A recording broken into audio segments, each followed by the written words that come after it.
before this video begins, I do want to say that I've been trying to record this for a while now, and if I do sound a little bit dead, I do apologize. I was a little bit tired making the video, and as well as annoyed with a few other things that were going on around my Discord and whatnot. But apart from that, my voice does have a little bit more life towards later on in the video. I'll make sure to work on that going into my future videos. But on that note, I'll see you all later.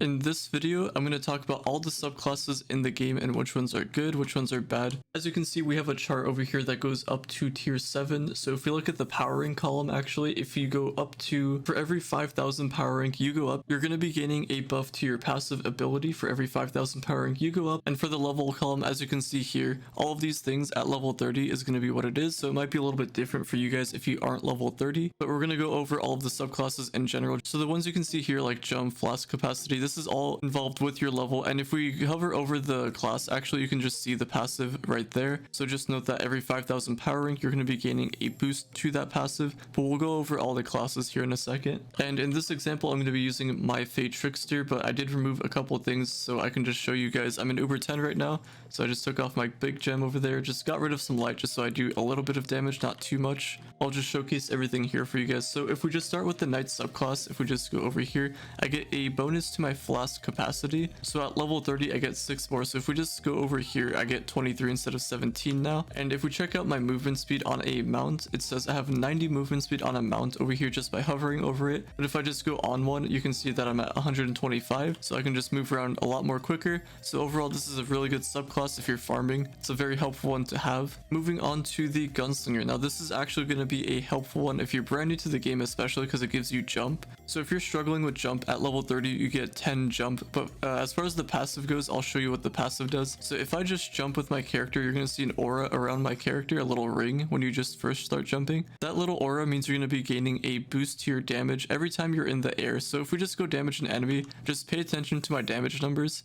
So we'll just damage this guy over here. As you can see, that's how much damage I did. So just pay attention to my damage numbers. If we just damage this guy, you can see my damage numbers right there. And if we go to the same enemy just over here, I'm going to stay in the air this time and damage him. You can see the difference in my damage. It's not a whole lot, but it is a little bit different. So just keep that in mind. Overall, this subclass is actually pretty good. I actually do recommend it if you don't have anything else to use. My damage does go up a tiny bit, and that is because my Gunslinger's power rank is above 30k, so I'm going to be gaining a bit of a boost for that as well. I know this subclass is actually used for Chloromancer when it comes to speedruns, but as far as long-term versus short-term, I know Bard is going to be the best one. I just can't remember which one you use for longer boss fights. Overall though, you're mainly going to be using the Bard subclass. You won't really be using the Gunslinger subclass for Chloro, but we'll get into the Bard subclass later on. At the moment, I'm just letting you know what the Gunslinger one does. It's actually a pretty good one. Alright, so I'm going to switch to Pirate Captain just for the sake of this part, because I'm going to go over the Fae Trickster. So if we go over to the Fae Trickster, we have this one over here where you get 110 flying movement speed at level 30. So if we take a look at my wings, it says I get 100 movement speed. So if I just go into the air and fly, you can see that this actually changes to 110.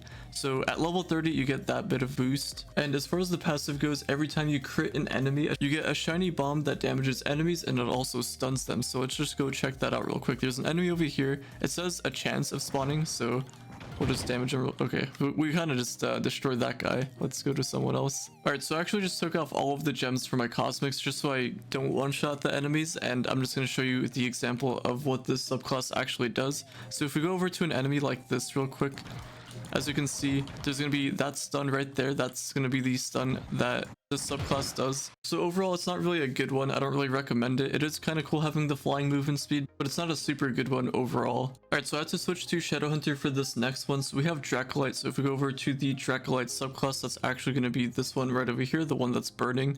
So at level 30, you get a cooldown reduction by 7%. So if we take a look at the passive, it says physical damage dealt. So this is going to be why I use Shadowhunter in this example. But for physical damage to enemies, it has a chance to apply fire to them and burn. So I actually just removed a lot of my cosmic gems as well, just so I can show you guys an example. So let's go find an enemy and I'll show you what it means by the fire burn to them. So we'll just shoot this enemy real quick.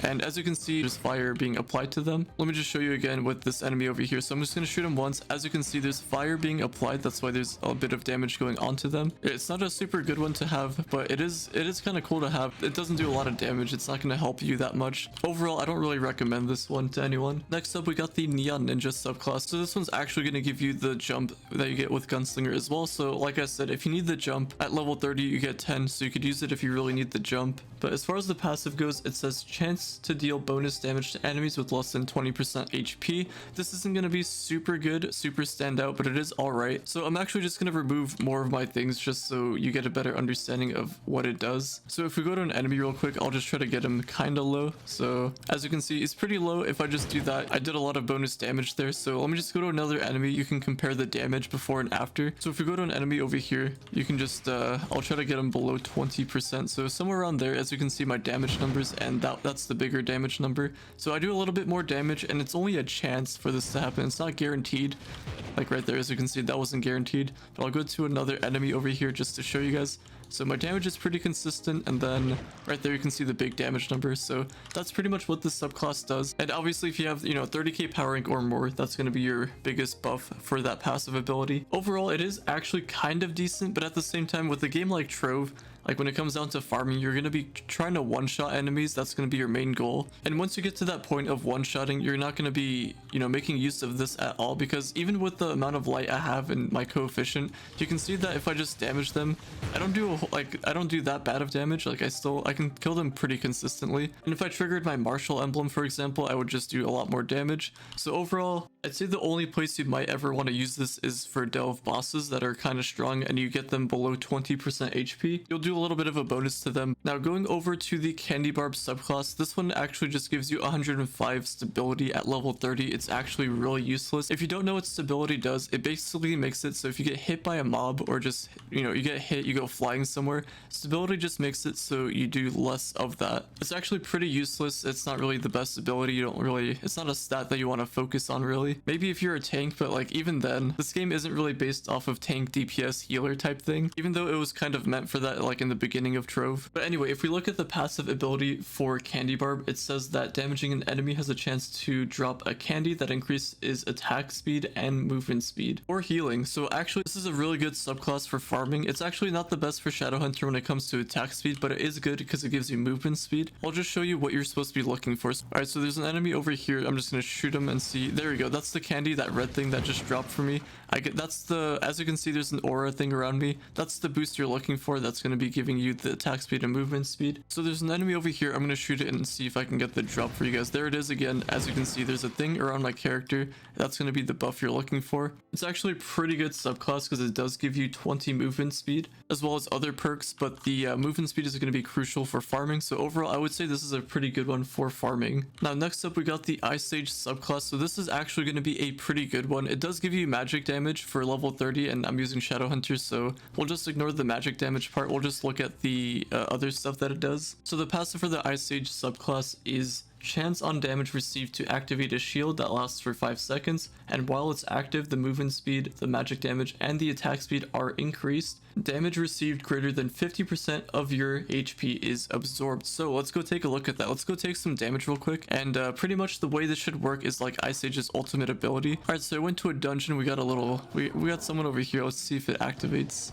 As you can see, I have that Sage shield right there. That's what we're looking for. That's what it gives you. And the moment you get that, you're going to be gaining your buffs for, your attack speed, your magic damage, and your movement speed, as well as your damage reduction. So overall, this is a pretty good subclass. All right, so I'm going to go back to the Fae Trickster for this one, because for the Shadowhunter subclass, which is right over here, you get a 750 magic damage boost at level 30. And Shadowhunter's subclass is actually magic attacks to enemies can activate a searing light, a damaging overtime effect. So if I just go to an enemy real quick. All right, so I took more things off of my Fae Trickster just to showcase this to you guys real quick. So we have an enemy over here. If I just hit him a few times, as you can see, that's the effect we're looking for. It's actually not good at all. It does very little damage, so it's not very helpful at all. I'll try to do it again for you guys, just so you can see what it looks like. That guy didn't do anything. So if we go to this guy over here, we can just try to do that. And as you can see, it does very little damage over time. So it's not a very good subclass. I don't really recommend it. All right, next up, we got the Pirate Captain subclass. So as you can see, at level 30, you get 70 magic finds. So this is a really good one for farming, actually. So I'll just throw it on real quick. And as far as the passive goes, damaging an enemy has a chance to call a cannonball from the sky. So it deals damage to them. So we'll see what that does. I know what it does, but I'll just show you guys. As you can see, that's what it did. It dropped a little Pokeball from the sky. I don't know if you really saw that. My bombs in this game are actually Pokeballs. So that's what we're looking for here in this example. Yours is going to be a little bit different. So overall, I would say that this subclass is actually pretty good if you're going to be farming. It's not that bad at all. Next up, we do have the Boomeranger subclass. So if we go over here, as you can see, you get a 20% critical damage boost at level 30. And for the passive, it's a Fae companion that provides healing when you're low on life. So as you can see, I have my ally over here. It's this guy over here on the right. And on the left, you can see my Fae companion. So if I do get low, it will heal me. Overall, this isn't going to be a good subclass for you guys to use because realistically you're not going to be getting low, and we technically have a quote-unquote healer class. It's a Chloromancer, but there's so many things in this game that one-shot you, especially if you've ever tried to go into Uber 8 the first time, if you ever remember that, or if you try to farm in general, you will get one-shot. This is pretty useless. I wouldn't recommend using this subclass at all. Next up, we got the Boomeranger subclass. Now at level 30 you're going to be gaining a little bit of a crit hit boost, not too much, and the passive is pretty much fallen enemies have a chance to spawn a random minion. Only one minion can be active, so if you have ever used Boomeranger, you know that you can get minions to spawn and that minion will help you out. So if we go damage an enemy real quick, we'll see if we can get one to trigger for you guys. So as you can see, I just killed that enemy and I have a minion over here that will help me out. So I don't think I can get him to an enemy real quick, but he will help you out. Maybe not. I guess he's just there to take damage for you. He doesn't really... Oh no, he does damage. There you go. He's not doing a whole lot though. He's not doing a good job. I'll help him out. But anyway, you guys get the point. That's going to be your minion. You get one. Overall, I don't really see it helping you. It didn't really help me in that situations. I wouldn't really recommend using this subclass. Next up, we got the Lunar subclass. Now, this actually used to be used for Daughter of the Moon speedruns. At level 30, you get a 750 physical damage boost. So I'm actually on Shadow Hunter, so we can take a look at that. So as you can see, that's my physical damage. If I just equip it, you can see that I went up a little bit. And this subclass is actually really good. It gives you a bunch of buffs. And if you want to know when you trigger this subclass, you have to damage an enemy, and you'll know exactly when you trigger this subclass because your character will actually get bigger. Let me show you what that looks like.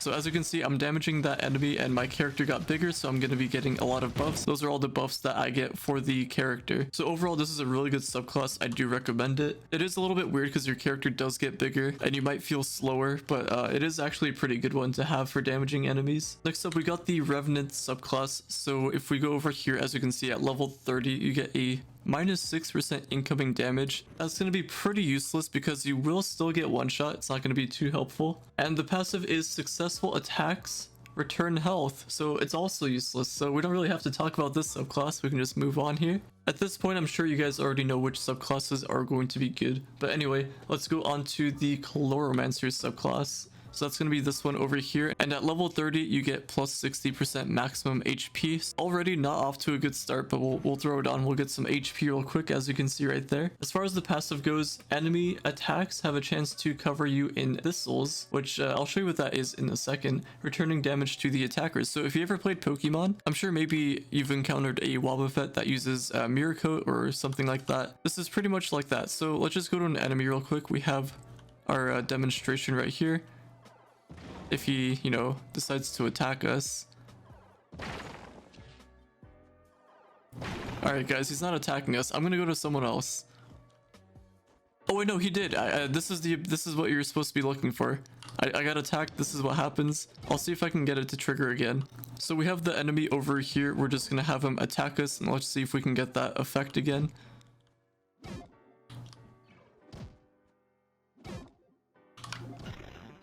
And as you can see, if my effect goes away, as you can see, this is what we're looking for. This is what damages the enemies. It's not a super good one, and I'm pretty much dying as I'm using this, so it's just not that good realistically. Just don't use it. I've literally gone to one flask just trying to showcase it, so it's not even that good. It doesn't even damage them that much, so you guys have better options when it comes to subclasses.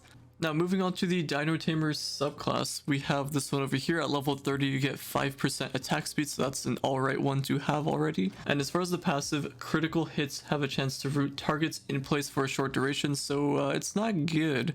So I'll try to get an example of it going. So as you can see, that's what we're looking for. There's a net that captures them. and he's already back to attacking me, so it's just not a good one. So I wouldn't really recommend using this one. They stay in place for like a little bit, but it's not that good overall. Next one we got is the Vanguard. So this is going to give you the same jump like the other characters have that we talked about, and the passive is where Vanguard gains a touchdown passive. So as you're gliding, you become supercharged and create a shockwave in front of your landing destination. I don't know of an example where you're just going to be flying and then you just land in front of an enemy. So as you can see, you saw that little thing around my character, and as I land, I created this little hole here. I didn't even damage him. So the blast rate, it's a kind of interesting one to use for sure, but it's not meta as some people would say. It's a weird one to use for sure, and I didn't really do that much damage either.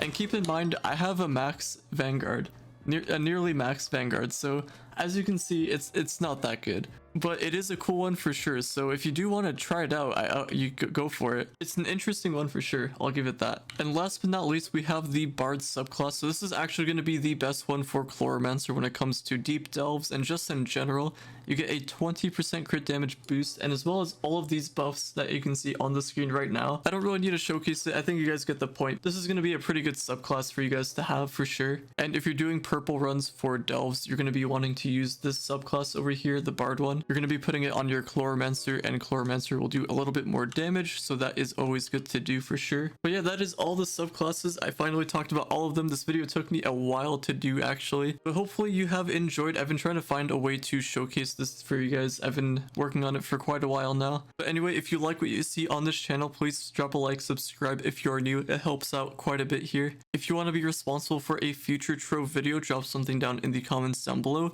and you could be responsible for that video. And on that note, I will see you all later.